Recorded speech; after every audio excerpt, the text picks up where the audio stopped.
Ancient civilisation के अंदर, ancient infrastructure के अंदर कैसा काम हुआ है। मैं मानता हूँ कि सबसे बड़ा शहर जो है मोहनजोदड़ो, हड़प्पा जो है रिवर रावी के किनारे में, मोहनजोदड़ो रिवर इंडस के किनारे में, तो इसीलिए उन्होंने इंडस सिविलाइजेशन बोला, इंडस वैली सिविलाइजेशन भी बोला। 1 सेंटीमीटर एक सेंटीमीटर एक समय पे उससे भी कम खोदना पड़ता है या सिर्फ स्क्रैपिंग करना। परफोरेटेड जार बियर बनाने के लिए भी यूज किया करके बोलते हैं। अच्छा जी सर, कुछ ऐसा रिसर्च के टाइम पे पता पड़ रहा था कि कुछ प्री या मैच्योर ऐसे कुछ क्लासेस कुछ उसमें डिवाइड किया गया है इस पूरे सिविलाइजेशन को। क्या है सर वो? लैपिस लाजुली करके एक ब्लूइश कलर का स्टोन है, वो सिर्फ अफगानिस्तान में मिलता है। वहां से 1500 किलोमीटर दूर से मंगा रहे हैं। वाटर कंजर्वेशन हम लोगों को सीखना है तो हड़प्पन से सीखना है। शहरों को समझते हैं कि शहर कैसे थे, कैसे दिखते थे, कैसे डिजाइन होते थे, क्या आर्किटेक्चर था, उन शहरों के बारे में थोड़ा बताइए सर।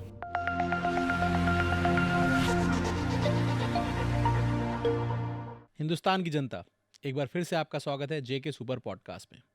आज का एपिसोड थोड़ा डिफरेंट एपिसोड है, थोड़ा अलग है। अभी तक जो हमने बातें की वो थी मॉडर्न इंफ्रास्ट्रक्चर के बारे में, चेनाब ब्रिज, बुलेट ट्रेन, अटल टनल, वंदे भारत, जो देश में नया काम हो रहा है।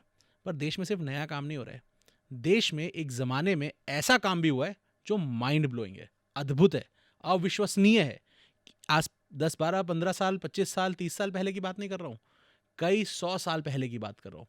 एंशियंट सिविलाइजेशन के अंदर, एंशियंट इंफ्रास्ट्रक्चर के अंदर कैसा काम हुआ है। इतने बड़े आइकॉनिक प्रोजेक्ट के बारे में हम जिनसे बात करने वाले हैं वो खुद एक आइकॉनिक आर्कियोलॉजिस्ट रह चुके हैं, जिनका नाम है डॉक्टर वीएन प्रभाकर। सर, बहुत बहुत स्वागत है आपका जेके सुपर पॉडकास्ट पे। Thank you. कैसे हैं सर? बिल्कुल ठीक। कैसी रही आपकी फ्लाइट? बहुत बढ़िया। तकलीफ हुई सर कुछ फ्लाइट के अंदर? फ्लाइट में तो कुछ तकलीफ नहीं रही, बट लेकिन दिल्ली में उतरने के बाद एज यूजुअल ट्रैफिक। सर, एक ट्रैफिक के पैच में आप फंसे, गंदा फंसे। या और बताइए सर अपने बारे में कुछ, सर अपने करियर के बारे में कुछ एक बेसिक से हमें बता देंगे, कैसा रहा आपका करियर अभी तक? देखिए, आर्कियोलॉजी में आई मीन प्लान्ड तरीके से नहीं आया, मैंने एक एक्सीडेंटल कहूँगा मैं। अच्छा। बिल्कुल, क्योंकि मैंने बीएससी फिजिक्स किया था, देन बाय चांस आर्कियोलॉजी मैंने सेलेक्ट किया, क्योंकि मेरे को इतना स्कोप नहीं था बीएससी फिजिक्स करने के बाद, इतना अच्छा स्कोर नहीं कर पाया मैंने। तो मैंने देखा कि अल्टरनेट क्या है। मैंने देखा कि मद्रास यूनिवर्सिटी में उस समय वहाँ पढ़ रहा था, तो आर्कियोलॉजी देखते ही मेरे को एक दिमाग में लगा कि अरे ये तो कुछ डिफरेंट लग रहा है, इसमें ट्राई करते हैं। फिर हमने एमए किया, फिर वहाँ से पता चला कि दिल्ली में एक इंस्टीट्यूट है, इंस्टीट्यूट ऑफ आर्कियोलॉजी, जो आर्कियोलॉजिकल सर्वे ऑफ इंडिया ने रन करता है। तो वहाँ आके हमने डिप्लोमा किया। 2 साल का जब डिप्लोमा किया, वहाँ मेरा जो है और एक्सपोजर मिला, क्योंकि वहाँ मेरा गुरुजी थे डॉक्टर आर एस बिष्ट। अच्छा। One of the renowned Harappan archaeologist है। अच्छा। तो उनके अंडर मैंने ट्रेनिंग लिया। धोलावीरा में पर्टिकुलरली बहुत बढ़िया साइट है एक, धोलावीरा गुजरात में। तो वहाँ से मेरे को बहुत एक दिमाग खुलने लगा कि क्या है। अच्छा। फिर वहाँ से शुरुआत हुआ मेरा कैरियर। देन फिर मैं ये ऐसे ज्वाइन किया 97 में। आगरा में पोस्टेड था मैं। आगरा में करीब 4.5 साल रहा। फिर उसके बाद हम लोगों का तो ट्रांसफ़र होते रहते हैं एएसआई में। तो औरंगाबाद में हमारा पोस्टिंग हुआ 2001 में। वहाँ 2-3 साल रहा। फिर मेरे को दिल्ली आना पड़ा। वहाँ किस प्रोजेक्ट पे रहे सर? वहाँ भी हायर ऑफिशियल्स के साथ हम काम करते रहे। तो येल्लोरा में एक हम लोगों ने एक्सकेवेशन किया। येल्लोरा केव्स है ना, वहाँ एक केव 29 है। उसके सामने हम लोग ने जब एक्सकेवेशन किया तो पता चला कि वो लोग पुराना वाला जो मंदिर वगैरह जो खोदते हैं, कैसे करते हैं वो लोग। उनका तो कई सारे जो टुकड़े वो खोद के फेंकते हैं, उसका एक पैटर्न मिला हम लोगों को। चिजल्स वगैरह मिला। तो उसके थ्रू हम लोग का अंडरस्टैंडिंग में आया कि उन लोग कैसे एक्सकेवेट करते हैं उसको। अच्छा। एक एक लेयर वो निकाल के फिर कैसे उसको डिस्कार्ड कर रहे हैं। वो हम लोगों को एक आइडिया मिला उसकी एक्सकेवेशन की वजह से। फिर वहीं से मेरा एक हायर पोस्ट में प्रमोशन मिला। अब आप हायर ऑफिशियल के साथ काम करते करते अब आप हायर ऑफिशियल बन चुके हैं। हाँ। तो हम दिल्ली आ गए। दिल्ली में हम हेडक्वार्टर में रहे। फिर हमारा गुरुजी के साथ काम करने का मौका मिला, बिश जी के साथ। फिर धोलावीरा उस समय उन्होंने एक्सकेवेशन कर रहे थे। ये 2003 की बात है। 2003 से लेके 5 तक एक्सकेवेशन हो ही रहा था। धोलावीरा जो है 1989 से एक्सकेवेट हो रहा था। वो रिमार्केबल साइट है हड़प्पन सिविलाइजेशन का। मैं हड़प्पन सिविलाइजेशन बोलूंगा, इंडस वैली सिविलाइजेशन नहीं बोलूंगा, क्योंकि ये कॉइन्ड वेस्ट का टर्म है। ऐसे नहीं है, क्योंकि आप देखेंगे उस समय जो मिला साइट्स जो है हड़प्पा और मोहनजोदड़ो। हड़प्पा जो है रिवर रावी के किनारे में, ठीक। मोहनजोदड़ो रिवर इंडस के किनारे में। तो इसीलिए उन्होंने इंडस सिविलाइजेशन बोला, इंडस वैली सिविलाइजेशन भी बोला। लेकिन वैली इसलिए हम कॉइन नहीं कर सकते हैं क्योंकि वो इंडस प्लेन्स में है, वैली में नहीं है। ठीक बात। वैली जो है आप हायर रिचेस में, माउंटेन्स में, हाँ। वहाँ हम बोलते हैं वैली, हाँ, इसलिए उन्होंने इंडस सिविलाइजेशन कहा। ठीक। तो 1947 के बाद क्या हुआ कि इंडियन आर्कियोलॉजिस्ट ने बहुत एक्सप्लोरेशन वगैरह किया, हाँ, यूनिवर्सिटीज़ ने, ASA ने।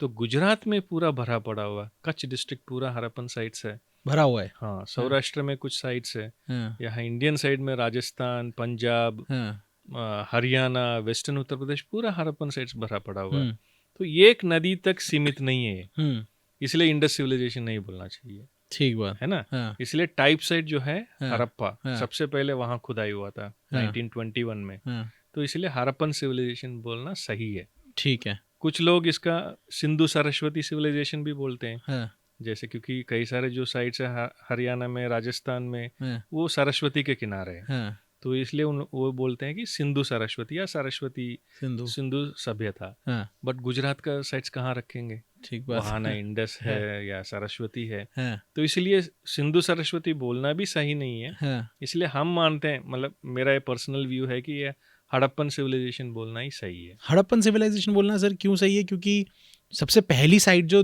हमें मिली हिंदुस्तान के अंदर, अगर हिंदुस्तान में मिली, वो हड़प्पन सिविलाइजेशन ही मिली। हड़प्पन एक साइट है, वैसी हड़प्पा। मोहनजोदाड़ो एक साइट है, हम्म। तो हड़प्पन सिविलाइजेशन के अंदर ये सब आता है।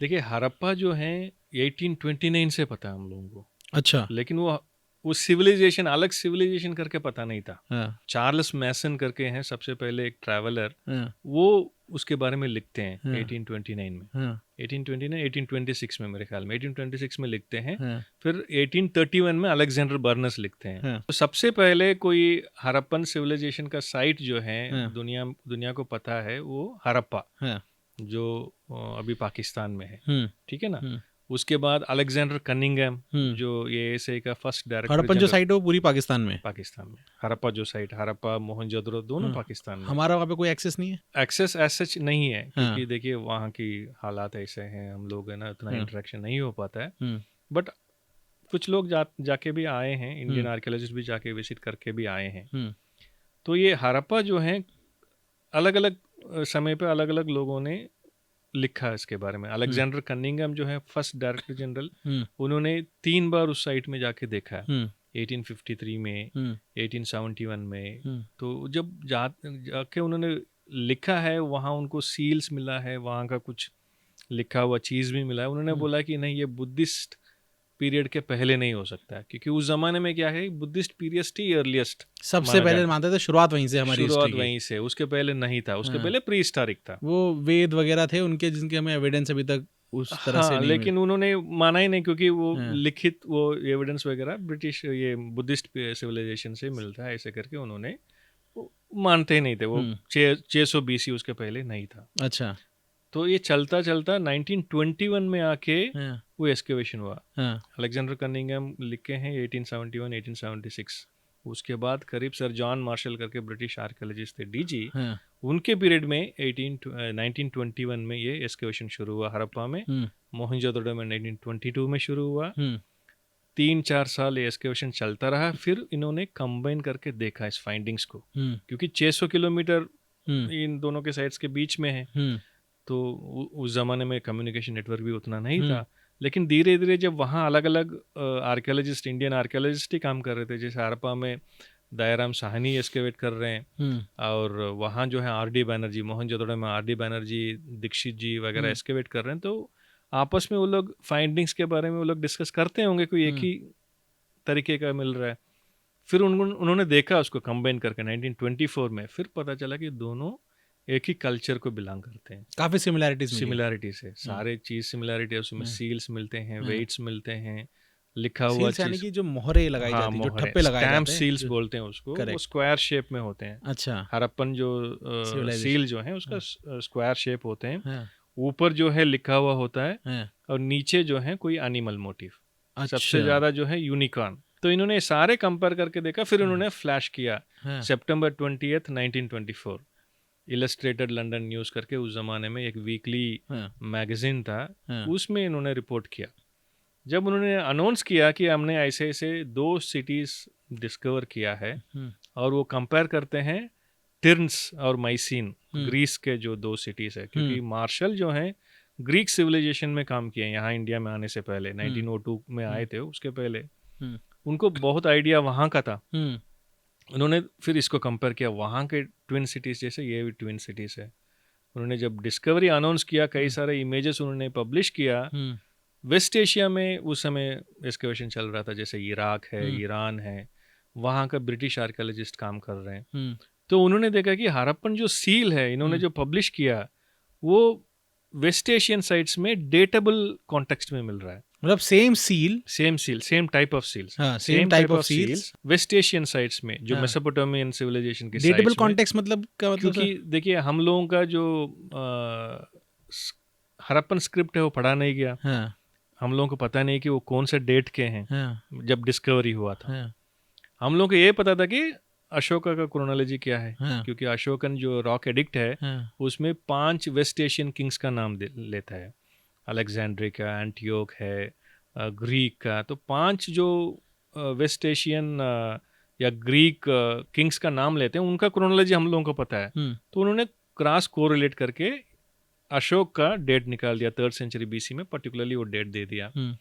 लेकिन उसके पहले कोई भी हम लोगों का डेटेबल कोई लिखा हुआ चीज़ नहीं मिला, है ना। तो इसलिए हम लोगों को जब हड़प्पन सिविलाइजेशन का जो डिस्कवरीज आया है, हम लोगों को पता नहीं था कि ये किस एज का है। तो लोग अंदाज लगा रहे थे मार्शल जो हैं 3000 BC, 3500 BC, है ना, ये सब अंदाज की बात है क्योंकि पर्टिकुलर कोई डेट नहीं है। लेकिन मेसोपोटामियन और इजिप्शियन में क्या है, 1830 के आसपास क्या है, दोनों स्क्रिप्ट जो है पढ़ लिया गया। इजिप्शियन का जो स्क्रिप्ट है उसको भी पढ़ लिया, ये शैम्फोलियन करके फ्रेंच है उन्होंने पढ़ लिया। वैसे ही मेसोपोटामियन क्या है, क्यूनिफॉर्म राइटिंग बोलते हैं उसको, है ना, क्ले टैबलेट में लिखते थे। अच्छा, उसको भी उन्होंने पढ़ लिया। जब वो पढ़ लिया उनका पूरा हिस्ट्री मालूम हो गया, 3200 BC से लेके पूरा हिस्ट्री मालूम हो गया, कौन राजा कब था, कौन सा बिल्डिंग कब है, वो पूरा उन्होंने डेट लेयर बाय लेयर उन्होंने पता कर लिया। तो उस लेयर में हड़प्पन का सील मिल रहा है तो हम डायरेक्टली उसको कोरिलेट कर सकते हैं। तो डेट आ गया 3rd मिलेनियम BC। उन्होंने एक AH साइस करके हैं, उन्होंने सितंबर 27, एक हफ्ते बाद तुरंत उन्होंने छापा कि देखिए आप लोगों के पास जो मिल रहा है वो हम लोगों के यहाँ ये 3rd मिलेनियम BC में मिल रहा है। सूसा करके एक साइट है ईरान में, वहाँ उनको मिला। ये तुरंत हम लोगों का जो क्रोनोलॉजी जो है बुद्धिस्ट पीरियड से लेके 600 BC से लेके 2500 BC एकदम पहुंच गया। उसके बाद क्या, अक्टूबर 14, 1924 को और 2 आर्कियोलॉजिस्ट है वो छापते हैं सील्स, CJ स्मिथ और CJ Sydney and guide Smith, ये दो लोग हैं। वो चाहते हैं कि आपका जो सील्स हैं और भी साइट से मिल रहा है, अकेला वो नहीं है, सूसा से नहीं है। मतलब सील हमारी पहले तो हड़प्पा और मोहनजोदाड़ो में मिली तो हमें समझ में आया कि ये एक सिविलाइजेशन के पार्ट है। बिल्कुल। फिर हमें डेट कब के हैं ये समझने के लिए मेसोपोटामियन में जब मिली तब समझ में आया कि वहाँ पे मेंशन है और ये उस जमाने की है, तो वहाँ पे भी ये भी उसका कुछ रिलेशनशिप है। कुछ नहीं है, बहुत सारे रिलेशन, बाद में हम इसके बारे में बात करेंगे जी। उन्होंने 2 नए साइट्स के बात किया, ऊअर करके एक साइट है, वहाँ से भी डेटेबल कॉन्टेक्स्ट में मिला। तो इमीडिएटली हम लोगों को मालूम हुआ कि एक सिविलाइजेशन था, एडवांस सिविलाइजेशन, और जिसका कॉन्टैक्ट मेसोपोटामिया था, मैरीटाइम कॉन्टैक्ट्स। यहाँ से वो कुछ माल भेज रहे हैं, हो सकता है वहाँ से कुछ आ रहा होगा, लेकिन उसका अभी एविडेंस नहीं है। लेकिन डेफिनेटली ये दोनों रीजन जो हैं कॉन्टैक्ट में थे। ठीक बात। तभी ये ट्रेड का जो एक सिंबल है, क्योंकि ये जो सील्स है ये ट्रेड कॉन्टेक्स्ट में यूज करते थे, करेक्ट, है ना, ऑथेंटिकेट करने के लिए, वो वहाँ मिल रहा है। तो इमीडिएटली ये ट्रेड हो रहा था, कुछ ना कुछ ट्रेड हो रहा था। उस समय में इतना एविडेंस नहीं था वो, लेकिन धीरे धीरे अभी हम लोगों को इतना मालूम है कैसे वो हो रहा था, क्या क्या चीजें जा रहे थे, ये सब हम लोगों को अभी मालूम है। धीरे धीरे ये मतलब कि एविडेंसेस जितना आते जाता रहा तो हम लोगों को एक क्लियर पिक्चर ये हुआ। तो धोलावीरा जो है एक बहुत ही एक इम्पोर्टेंट साइट अभी माना जाता है, क्योंकि अभी वो वर्ल्ड हेरिटेज साइट भी बन चुका है जी। सो हम उसके साथ शुरू से इन्वॉल्व हो रहे थे और बिश जी के साथ हम बहुत काम किया है। तो 2004-05 तक उनके साथ काम किया, फिर वो रिटायर हो गए थे। सर एक सवाल पूछूं? जी सर, वर्ल्ड हेरिटेज साइट बनने का क्राइटेरिया क्या होता है? वर्ल्ड हेरिटेज जो है उसके पीछे भी बहुत बड़ा एक कहानी है। 1972 में जो है यूनेस्को ने एक कन्वेंशन वो किया, पारित किया।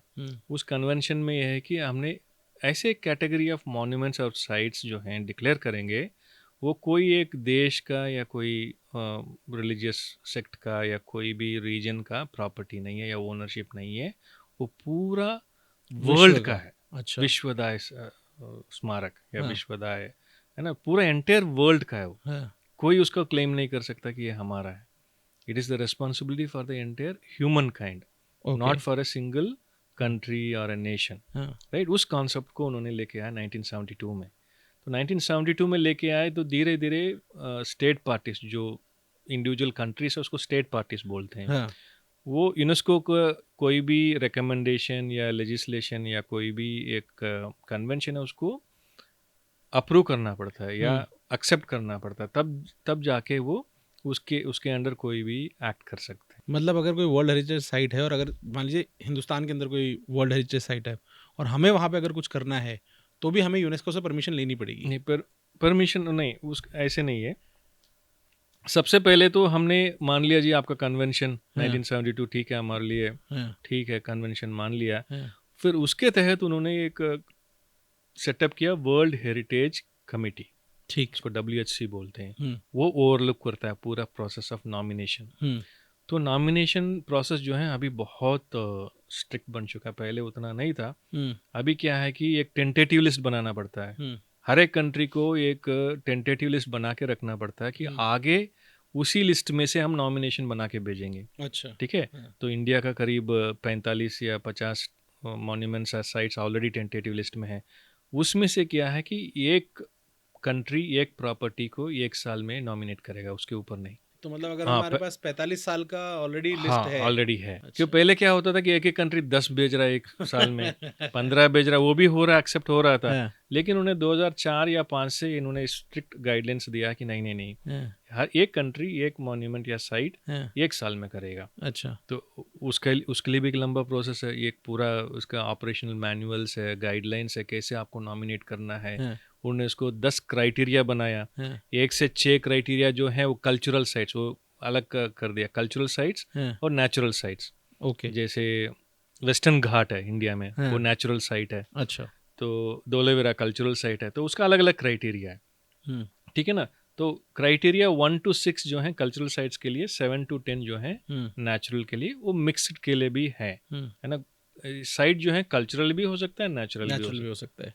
तो इस क्राइटेरिया में हम लोगों को एक नॉमिनेशन डोसियर बनाना होता है। ठीक बात। सबसे पहले नॉमिनेशन डोसियर बनाएंगे, वो हर एक साल जनवरी, ये ASI बनाते हैं इंडिया में। ASI कोई भी बना सकता है, बट ASI नोडल एजेंसी है। ठीक है। अगर मान लीजिए कोई स्टेट है इंडिया में, वो करना चाहता है, वो डोजियर बनाएगा, ASI को सबमिट करेगा, ASI फॉरवर्ड करेगा उसको। ठीक। तो हर एक साल जनवरी 30 को वो सबमिट करना पड़ता है। डेट फिक्स है? डेट फिक्स है। अच्छा, जनवरी 30, और कोई टाइम भी है, टाइम भी फिक्स है? टाइम भी फिक्स, उसके पहले जाना है। वो 5 बजे मतलब 5 बजे, उसके 1 मिनट भी नहीं ऑफिस बंद है उसके बाद। तो उसके बाद क्या है कि वहाँ उन्होंने आइकोमॉस को भेजते हैं, international council for monuments and sites, उनको भेजते हैं रिव्यू के लिए।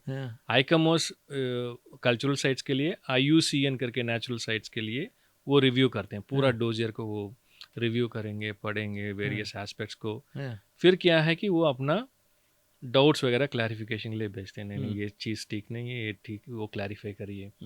फिर हम लोगों के पास आता है, then we give the reply. ठीक है। देन आइकोमॉस का एक एक्सपर्ट जो है आएंगे वो इवैल्यूएशन करने के लिए। ठीक। आपने जो जो बताया है वो सही है कि नहीं, वो करके जाएंगे, फिर वो अपना रिपोर्ट देंगे। फिर वर्ल्ड हेरिटेज कमेटी का एक डेस्क रिव्यू होता है, वो एलाबोरेट प्रोसेस है। उसके बाद नेक्स्ट ईयर फरवरी तक आके आपको एक टेंटेटिव बताते हैं कि ओके हम टेकअप करने वाले नहीं है। हाँ, अच्छा, टेकअप करने वाले, यहाँ कुछ इसमें कमियां हैं वो बताते हैं। फिर अगर उसको क्लैरिफाई कर दिया, फिर जून जुलाई में वर्ल्ड हेरिटेज कमेटी का जो मीटिंग होता है उसमें वो अनाउंस करते हैं। तो वैसे धोलेवेरा का हमने ही लिखा नॉमिनेशन डोजियर। ओके। मैं बहुत ही फॉर्चुनेट मानता हूँ, क्योंकि मैं वहाँ काम किया था, फिर मैंने डोजियर भी लिखा, एक बड़ा सा टीम था।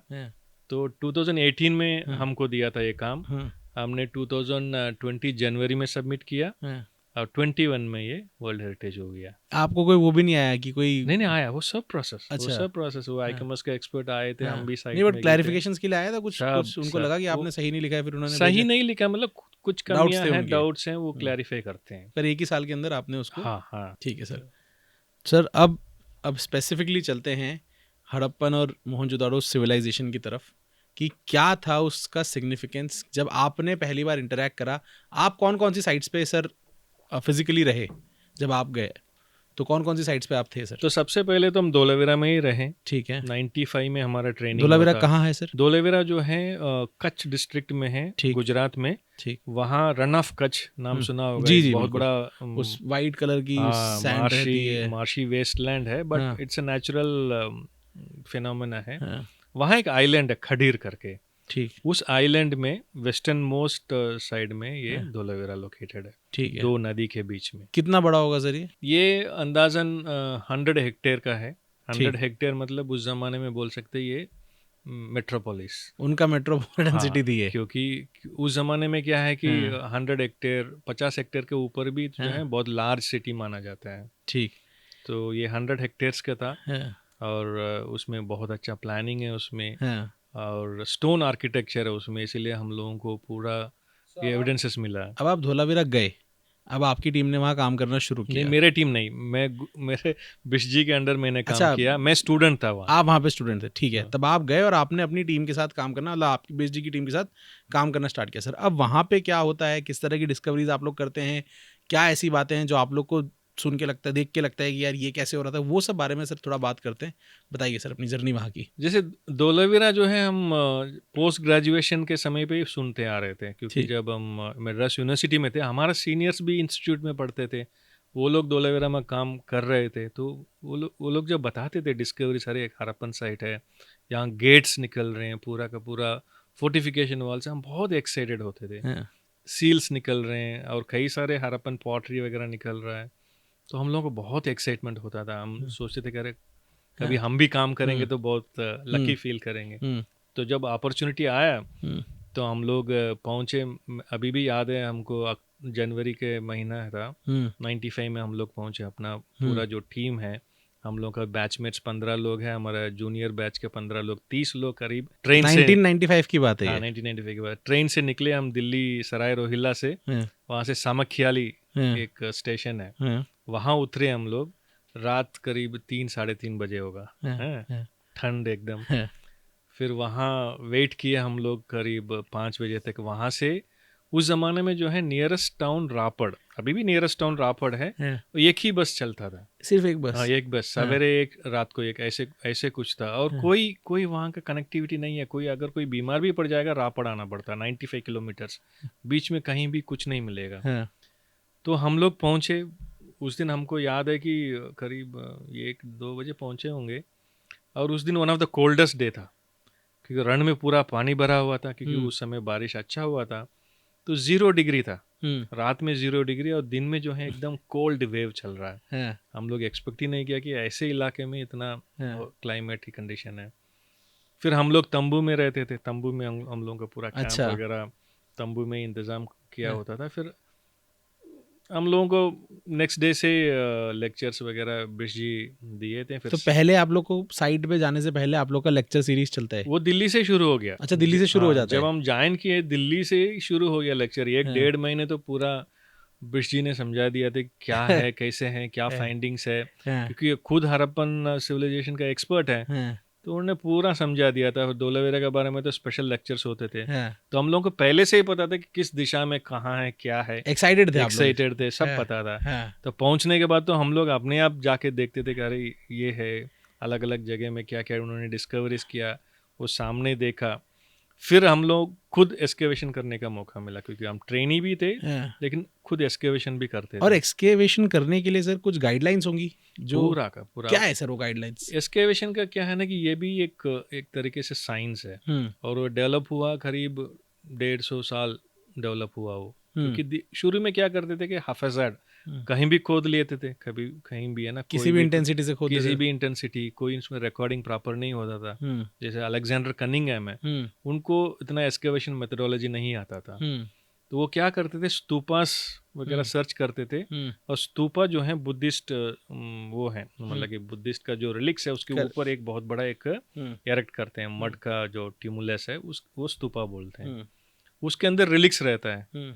तो उनका मेन मकसद था कि रिलिक्स को ढूंढना। रिलिक्स क्या हो गया सर? रिलिक्स क्या है कि अगर मान लीजिए कि ये बिलीफ है कि जब बुद्ध जो ही पास्ड अवे, उनका जो जलाया गया, उनका जो रिमेन्स था, जो भी है अस्थियां हैं, उसको 8 भाग में उन्होंने डिवाइड किया, फिर उसमें 8 स्तूपा बनाया, ठीक है ना। उस 8 स्तूपा का अंदर वो जो बचा हुआ था अस्थि में, हड्डी के टुकड़े हैं या दांत के टुकड़े हैं, जो भी है, उसको उन्होंने कम से कम 3 पात्र में जो है वो रखा है। एक स्टोन का होगा, एक सिल्वर का होगा, एक सोने का होगा, ऐसे उसको रिलिक बोलते हैं। मिले सर रिलिक्स?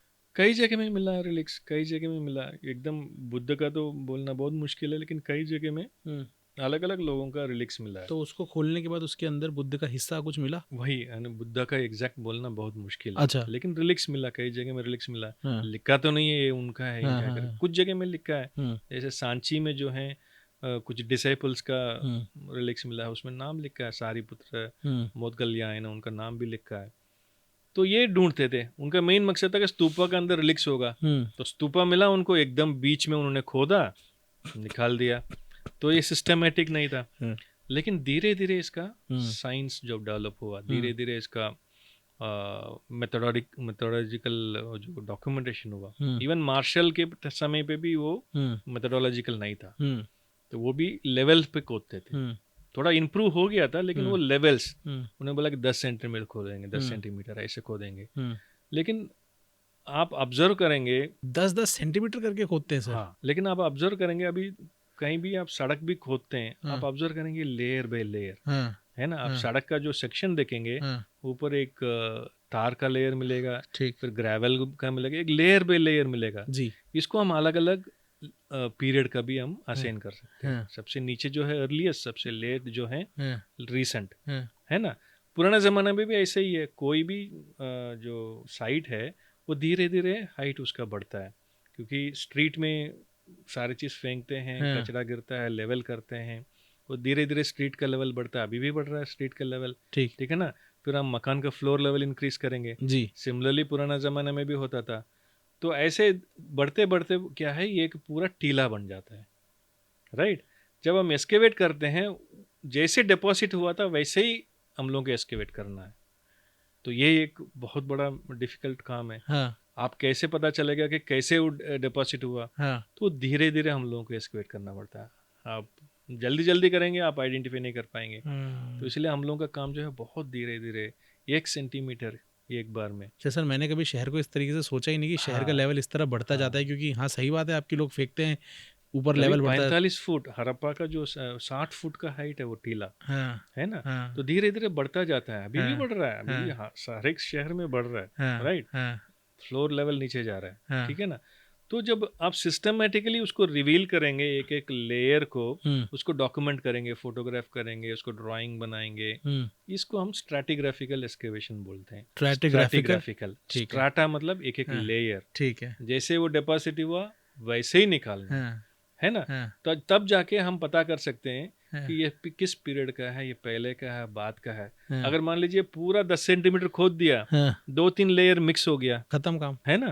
अगर मान लीजिए वो पहला एक डेट है, बाद का एक डेट है, सब मिल गया, समझ ही नहीं आएगा। इसलिए हम लोगों का काम बहुत धीरे धीरे, ये इंडियन सिस्टम में आया करीब 1945 में। सर, एक आर्कियोलॉजिस्ट ग्राउंड पे जब होता है, अगर मैं इमेजिन करना चाहूँ तो मतलब वो एक तो काम वैसे ही टफ है, धूप में, अलग अलग मौसम में आपको लगातार खोदते रहना है, और खोदना आपको इस प्रिसीजन के साथ है कि आप 10 सेंटीमीटर या 5 सेंटीमीटर, 10 तो ज्यादा हो गया, 1 सेंटीमीटर, 1 सेंटीमीटर एक समय पे, उससे भी कम खोदना पड़ता है, या सिर्फ स्क्रैपिंग करना।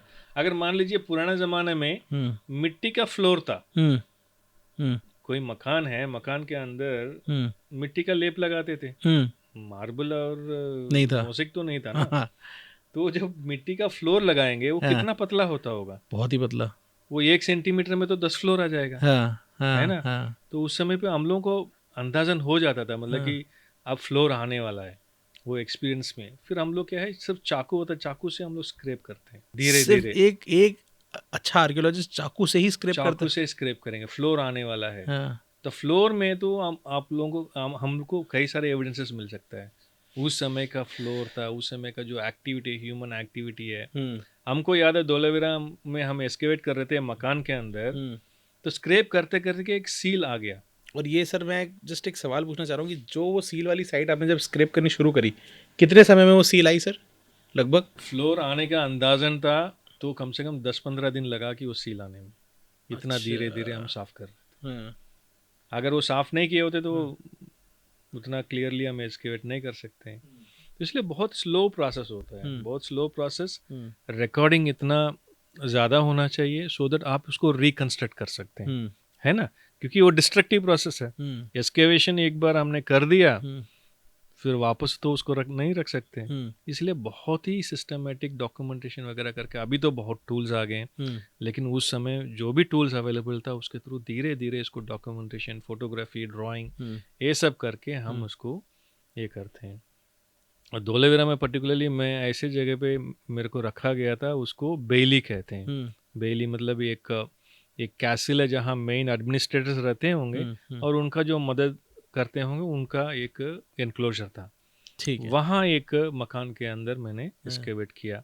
वहाँ 2 सील मिला और कई सारे सिरामिक्स जो हैं, हड़प्पन सिरामिक्स या मिट्टी के बर्तन समझ जो गया है। सर मैं, ये सिरेमिक ही हुआ ना? हाँ, मिट्टी के बर्तन जो हैं उस जमाने का एकदम अलग ही रहता था। अच्छा। हड़प्पन काल का जो मिट्टी के बर्तन जो है आपको बुद्धिस्ट पीरियड में नहीं मिलेगा या मौर्यन पीरियड में नहीं मिलेगा, टोटली डिफरेंट।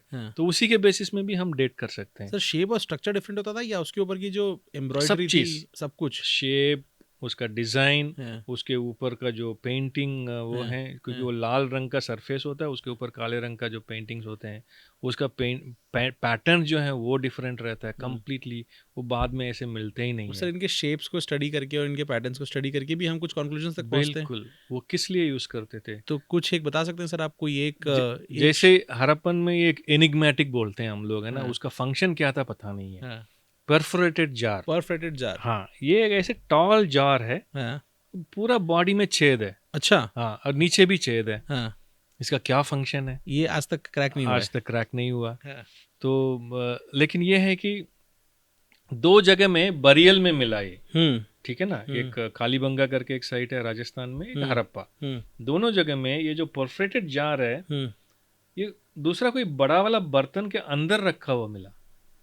इसका मतलब जो है, इसको अलग से इस्तेमाल नहीं करते थे, किसी बर्तन के अंदर डाला जाता है, इसमें से सामान डाला जाता होगा और इसमें से चीजें शायद निकलती होंगी, शायद निकलती। कोई थ्योरी है सर इसके अराउंड? थियरी तो बहुत है इसमें कई सारे जो हैं बियर बनाने के लिए भी यूज किया करके बोलते हैं। अच्छा। बट अल्टीमेटली ये फंक्शन पता नहीं है। अभी धीरे धीरे क्या है कि साइंटिफिक टेक्निक्स बढ़ रहे हैं। अभी है लिपिड एनालिसिस बोलते हैं। लिपिड्स मतलब कई सारे जो हैं हमने पुराने ज़माने में यूज़ किया, जैसे मिल्क प्रोडक्ट्स यूज़ किया है, ऑयल प्रोडक्ट्स यूज़ किया है।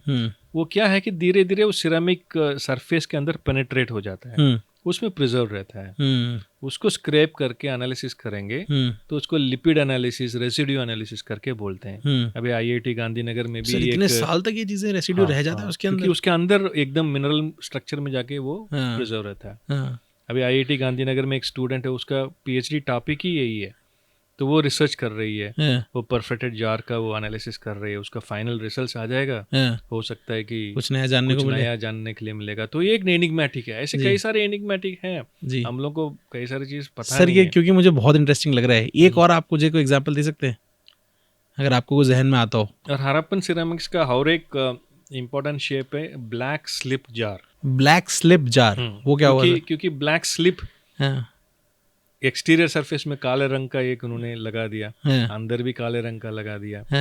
और वो जो है कि कम से कम 1 मीटर का हाइट से लेके 1.5 मीटर हाइट तक होता है। एक जार 1.5 मीटर के? हाँ, 1.5 मीटर। और नीचे जो है एक पॉइंटेड ऐसे है ना, कोनिकल। अच्छा। हाँ, और ऊपर जो है जाके ऐसे बहुत बड़ा एक ऊपर होता था, नीचे जाके ऐसे वो पॉइंटेड आता था, ठीक है। तो वो पॉइंटेड क्यों है? वो जहाज में नीचे जो है स्लॉट्स बना होगा उसमें फंसा के फिर सीरीज ऑफ ऐसे जार्स रख के उसको बांध देते हैं और उसमें लिक्विड कैरी करते हैं। नहीं, लिक्विड नहीं अकेला, तो मेरा दूसरा थियरी है। हाँ, मैं उसको बोलता हूँ container, modern days container. Modern day का कंटेनर कैसे रहा, हाँ, है ना, बहुत बड़ा क्यूबॉइड है, करेक्ट, रेक्टेंगुलर क्यूबॉइड है, हाँ, उसमें आप कई सारे चीज रख सकते हो, उसके अंदर भी पैक करके हाँ, रख दीजिए। ये उस जमाने का कंटेनर हाँ, है ना। हाँ, तो ऐसे कई सारे कंटेनर आप जहाज में रख के यहाँ से हाँ, मेसोपोटामिया में भेज रहे हैं।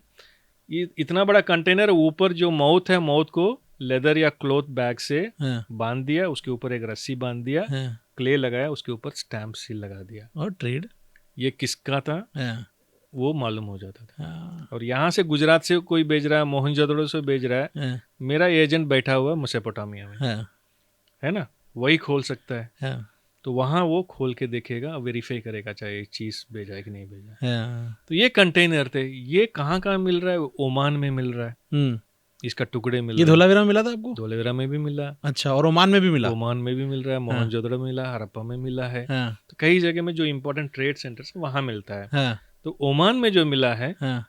उसमें भी ऐसे ब्लैक अच्छा, स्लिप्ड ये है। कंटेनर आपको जहाँ वहीं मिलेगा जहाँ ट्रेड सेंटर थे, वहाँ ही मिलता था? बिल्कुल बिल्कुल बिल्कुल। इंपॉर्टेंट ट्रेड सेंटर्स होंगे ना, क्योंकि हाँ, हर एक छोटे छोटे छोटे जो टाउनशिप है वो तो हाँ, ट्रेड नहीं करेगा। करेक्ट, गुजरात में मान हाँ, सकते हैं कि धोलेरा बहुत ही इंपॉर्टेंट था। हो सकता है कि वो प्रोविंशियल कैपिटल टाइप का रहा होगा, हाँ, तो सब जगह से माल आता होगा, वहां से चेक करके बेचते होंगे, हाँ, राइट। तो जब वहां पहुंचता है, हाँ, वहां उसको ओपन करके देखते हैं। और हाँ, ओमान में जो मिला उसमें ये एक टुकड़ा मिला, मतलब हाँ। पूरा तो नहीं मिला, एक टुकड़े में 5 हड़प्पन साइंस का इंस्क्रिप्शन भी मिला। अच्छा, 5 साइन मिले? हाँ, हाँ, तो क्लियर कट है, देखिए हाँ, हड़प्पन है। हाँ, फिर सोफी मेरी करके एक फ्रेंच आर्कियोलॉजिस्ट है, हाँ, उन्होंने इसका केमिकल एनालिसिस किया, हाँ, ठीक है।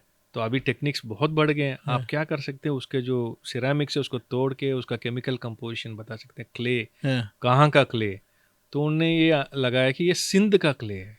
अच्छा, इसका मतलब है सिंध से ये बनाया गया, गया है। हाँ, वहां से वो ओमान गया। ये हाँ, बहुत बड़ा एक हाँ, एविडेंस है। हाँ, देखिए ट्रेड तो हमको आइडिया है, लेकिन हाँ, कैसे कैसे ट्रेड हुआ था, हाँ। है ना। ये ऐसे एक कंटेनर है, किस किस के राइट। साथ ट्रेड हुआ, कैसे कैसे ट्रेड हुआ, बिल्कुल ये सब बिल्कुल, बातें। धीरे धीरे धीरे वो निकलते आ रहे हैं। अभी तो बहुत साइंटिफिक इन्वेस्टिगेशंस हो रहे हैं, उसके थ्रू हम लोगों को बहुत नॉलेज मिल रहा सर मैंने ना, हमने किताबों में पढ़ा हुआ है थोड़ा बहुत, मुझे नहीं पता था सर ये इतना एक्साइटिंग प्रोफेशन है। ये तो मतलब दिमाग के चक्षु खोल देने वाला प्रोफेशन है सर। इसमें तो बहुत मज़ा आता होगा सर। है। बहुत मतलब एक्साइटमेंट होता है, मतलब कि हाँ, जब एक्सकेवेशन में आप रहते हैं, हाँ, मालूम नहीं है कि अगला क्या होने वाला हाँ, है ना। हाँ, हर एक डिग जो है एक्साइटमेंट है, हाँ।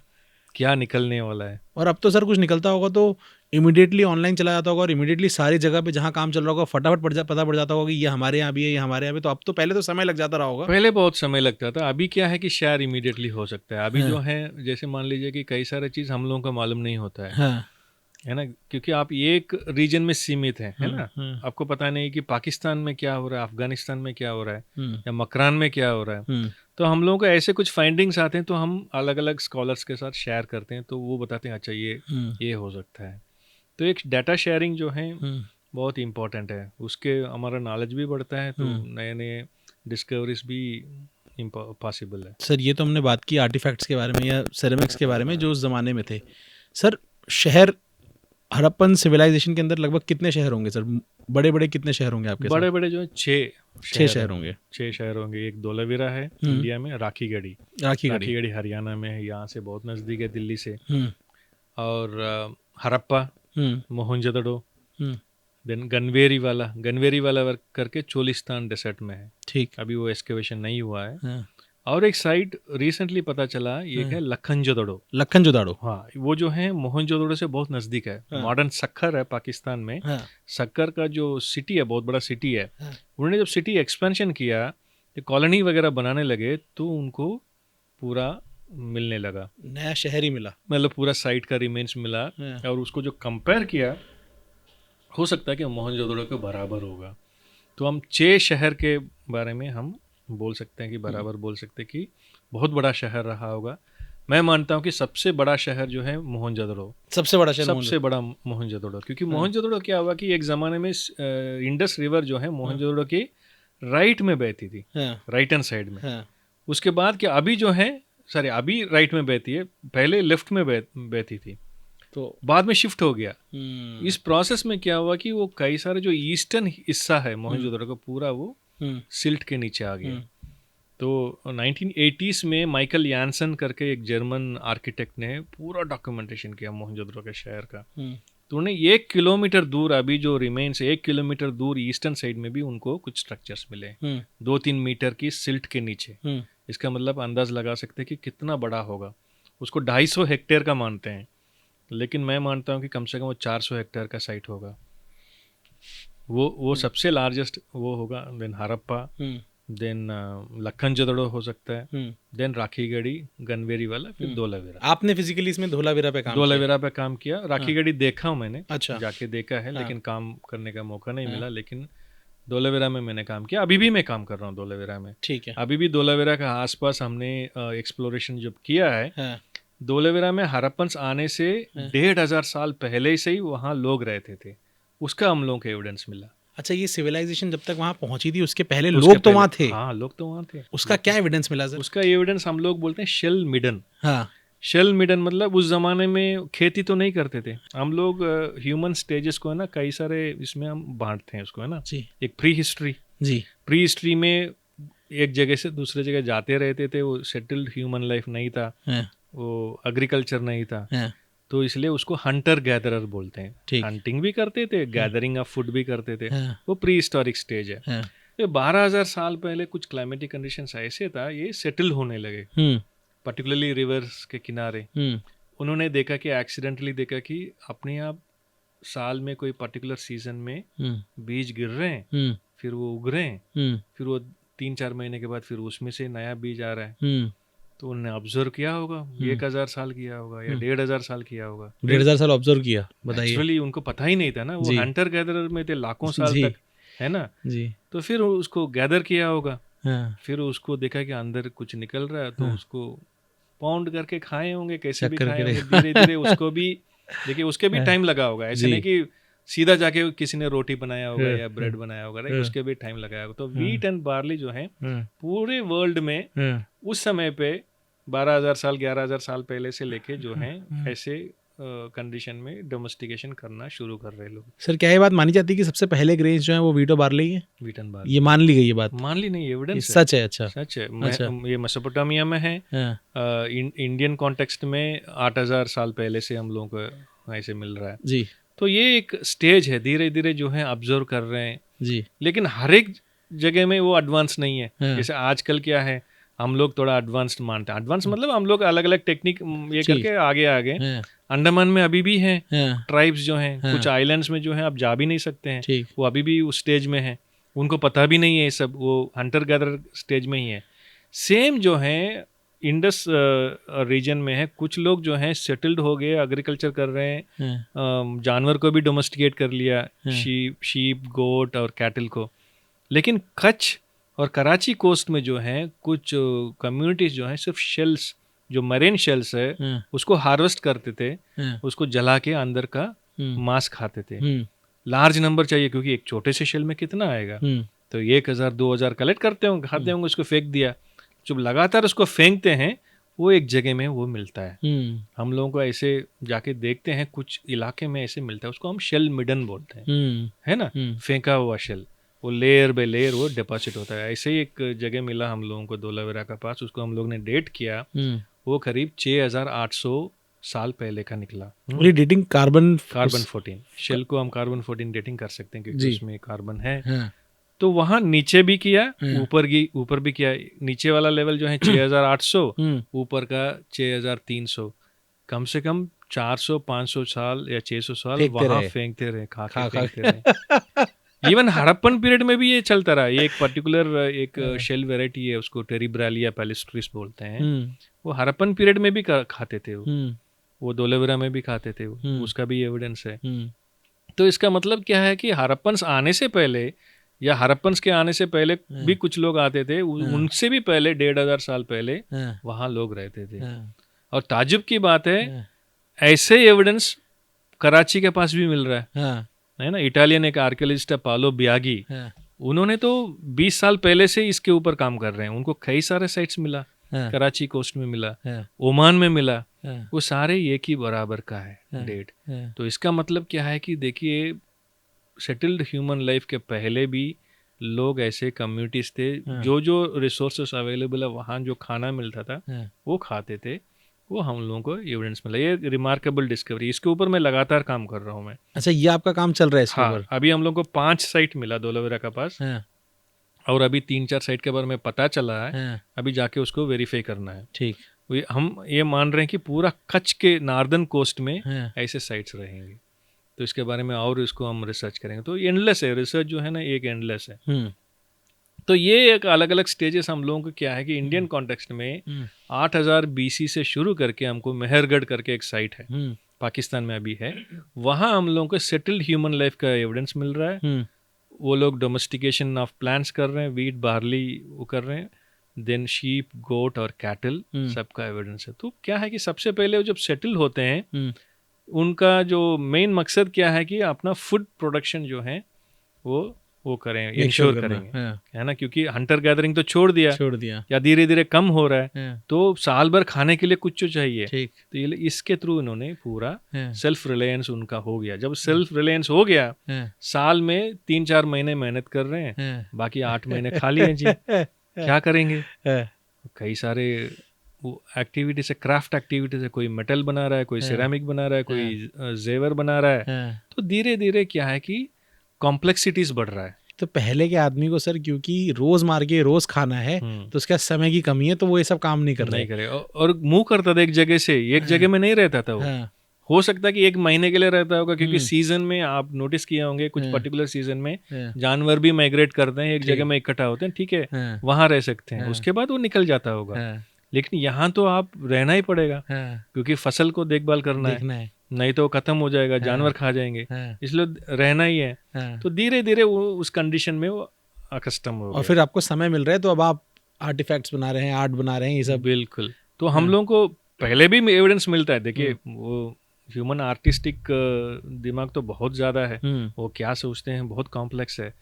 ऑर्नामेंट्स बना रहे हैं, ऑर्नामेंट्स तो 40,000 साल पहले भी बना रहे हैं, यूरोपियन कॉन्टेक्स्ट में, इंडियन कॉन्टेक्स्ट में भी है। लेकिन अभी क्या है कि उसका प्रोलिफरेशन हो रहा है, बहुत ज़्यादा मात्रा में कर रहे हैं वो लोग, उसका एविडेंस है ना। और लोकली जो अवेलेबल नहीं है मटेरियल्स, दूर दूर से लेके आ रहे हैं, मंगवा रहे हैं मटेरियल्स। जैसे मेहरगढ़ है, बलूचिस्तान में है, लैपिस लाजुली करके एक ब्लूइश कलर का स्टोन है, वो सिर्फ अफगानिस्तान में मिलता है, वहां से 1,500 किलोमीटर दूर से मंगा रहे हैं। टर्कवाइस करके एक पत्थर है, सेंट्रल एशिया से उसमें जेवर बना रहे हैं। और वो जो शेल है, मैंने जो बता रहा था ना, कराची और पाकिस्तान कोस्ट, वहां से एक पर्टिकुलर शेल है, 600 किलोमीटर दूर से वो मेहरगढ़ में मंगा रहे हैं। कुछ शेल जो है ओमान से मंगा रहे हैं 2,500 किलोमीटर। तो क्या कनेक्टिविटी रहा होगा उस पीरियड में, है ना, उनका कैसे कांटेक्ट रहा होगा। तो अगर लोकली कोई मटेरियल अवेलेबल नहीं है, 600 किलोमीटर से आ रहा है, 1500 किलोमीटर, उसका वैल्यू आप लगा सकते हैं, बहुत ज़्यादा वैल्यू होगा ना। वो कौन अफोर्ड कर सकता है? कॉमन मैन तो अफोर्ड नहीं कर सकता है। इसका मतलब सोसाइटी में कॉम्प्लेक्सिटीज आना शुरू हो गया, क्लासेस आ गया, कोई एलीट है ना, कोई मिडिल लेवल का होगा, कोई लोअर लेवल का होगा। जो एलीट है वही अफोर्ड कर रहा है, वही क्लैन लीडर होगा या ग्रुप लीडर होगा, क्योंकि उस समय तो कोई चीफ्टेन या किंगशिप नहीं रहा होगा अर्ली सोसाइटी से। तो ये सब कॉम्प्लेक्सिटीज धीरे धीरे बढ़ता जा रहा है। टेक्नोलॉजीज बढ़ रहा है, टेक्नोलॉजीज भी क्या है, कुछ एलीट के लिए टेक्नोलॉजीज बना रहे हैं, है ना। जैसे कि सर, जैसे कि अगेट कार्निलियन करके एक पत्थर है ना, ये सिलिशियस पत्थर है, ये बसाल्ट से निकलता है, उसमें वो माला वगैरह बना रहे हैं। अगर वो माला बनाने के लिए उसको छेद करना पड़ेगा ना, धागा बांधने के लिए, तो छेद करने के लिए एक स्पेशल टेक्नोलॉजी चाहिए। बहुत हार्ड है वो पत्थर। 7 मोस्ट जियोलॉजी का एक स्केल है हार्डनेस नापने के लिए, 1 से 10 जो है डायमंड, एक जो है सोपस्टोन, ये 7 में पड़ता है। तो अंदाज लगा लीजिए कितना हार्ड होगा। इसको परफेक्ट करने के लिए आपको 7 का हार्डनेस वाला पत्थर चाहिए या 7 से ज़्यादा होना चाहिए। ठीक। उस ज़माने में ना कोरंडम पता था, ना टोपास का पता था, वो ज़्यादा हार्डनेस है। तो ये लोग क्या कोशिश करते थे, उसी पत्थर के मटेरियल से ड्रिल करते थे। अच्छा। और ये टेक्नोलॉजी भी क्या है, किसी चंद व्यक्ति को मालूम होगा ना। तो अगेन ये एलीट के लिए बनता था। तो ये सारे एविडेंसेस हम मेहरगढ़ से हम लोगों को शुरू से मिलने लगते हैं। हाँ, तो धीरे धीरे क्या है कि वो कॉपर आ रहा है। हाँ, कॉपर पहले नहीं था, बिल्कुल नहीं था कॉपर। हाँ, फिर कॉपर मेटलर्जी जब आना शुरू हो रहा है तो कॉपर आने की वजह से पहले स्टोन टूल्स बनाते थे, ठीक, पत्थर से ही वो सारे टूल्स बना रहे हैं, उसी से उन लोग आरी भी बना रहे हैं, नाइफ भी बना रहे हैं। अब वो सारा छोड़ के अभी कॉपर की तरफ जा रहा है, तो कॉपर एज आना शुरू हो गया करीब 7,000 साल पहले। वो आने के बाद फायर को कैसे कंट्रोल करना, क्योंकि कॉपर को कैसे आप गलाएंगे ना, कॉपर ओर, कॉपर ओर, उसके लिए आपका एक फर्नेस बनाना है, फर्नेस के अंदर कंट्रोल करेंगे तब जाके वो टेम्परेचर रीच करेगा 950,000 डिग्रीज। तो इसलिए स्पेशल टेक्नोलॉजी चाहिए ना, उसके लिए भी एक्सपेरिमेंटेशन किया होगा उन लोगों ने। धीरे धीरे उसको मास्टर किया, देन कॉपर एज आया, देन उसके बाद अलॉइंग करना उन्होंने शुरू किया। कॉपर क्योंकि बहुत सॉफ्ट मेटल है, उन्होंने देखा होगा अरे किसी काम का नहीं है है ना, तो ज्यादा से ज्यादा क्या बना सकते हैं, वेपन्स तो नहीं बना सकते हैं। तो उन्होंने आर्सेनिक मिलाया होगा और टिन मिलाया होगा, ठीक है ना, थोड़ा हार्ड हुआ, तो उन्होंने जाके कई सारे वेपन्स भी उन्होंने बनाया। तो हम देख रहे हैं कि ये एक साइट है मेहरगढ़, हो सकता है कि और भी साइट्स होंगे, जैसे बलूचिस्तान में एक और साइट है किले गुल मोहम्मद, वहाँ भी ऐसे एविडेंसेस मिल रहा है। तो वहां से जब शुरू हुआ धीरे धीरे फैल रहा टेक्नोलॉजी। देखते देखते क्या है कि बलूचिस्तान में कई सारे साइट्स का एविडेंस मिल रहा है, सिंध में मिल रहा है, पंजाब में मिल रहा है। उसको हम लोग बोलते हैं regional cultures, regional Chalcolithic cultures. सब कॉपर टेक्नोलॉजी उनके पास है, और वो क्या है कि रॉ मटेरियल सोर्सेस के नजदीक है। जैसे गुजरात में एक साइट है अनारता कल्चर, है ना, वो कॉपर टेक्नोलॉजी के साथ है, हड़प्पन्स के पहले। वो कहाँ रहते हैं, वो सारे अगेट कार्निलियन है, लाइमस्टोन है, कॉपर है, इनके सोर्सेस के साथ है। नॉर्दर्न पाकिस्तान में जो है वो स्टेटाइट है, और कुछ चर्ट हैं, फिर लेड है उनके सोर्सेस के। तो आप देखेंगे हड़प्पन का एक मैप देखेंगे, इंडस प्लेन्स है, वहाँ कोई भी रॉ मटेरियल नहीं है, कोई पत्थर भी नहीं है, और सारे चीज़ें जो है सराउंडिंग हिल्स में है।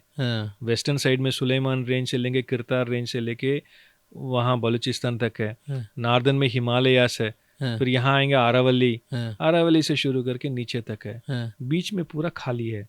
तो सारे रॉ मटेरियल आपको चारों तरफ फैला हुआ है और बहुत दूर दूर तक है। कैसे इसको मैनेज करेंगे?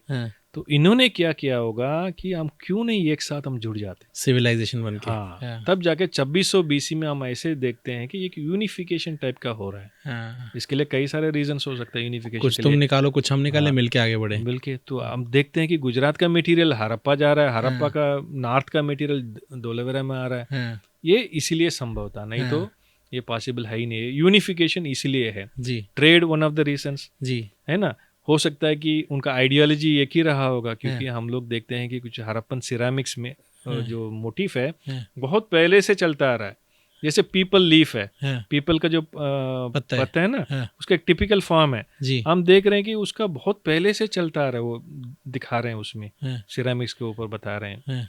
और कुछ मोटिव्स ऐसे हैं कि वो डेकोरेशन के लिए, कि आदमी के सिर के ऊपर है ना एक बफलो हॉर्न है ना, उसका हेड गियर पहनते थे, वो कई इलाके में मिल रहा है एक ही टाइप का। तो इसका मतलब पहले से ही जो है कुछ कॉमनैलिटी था।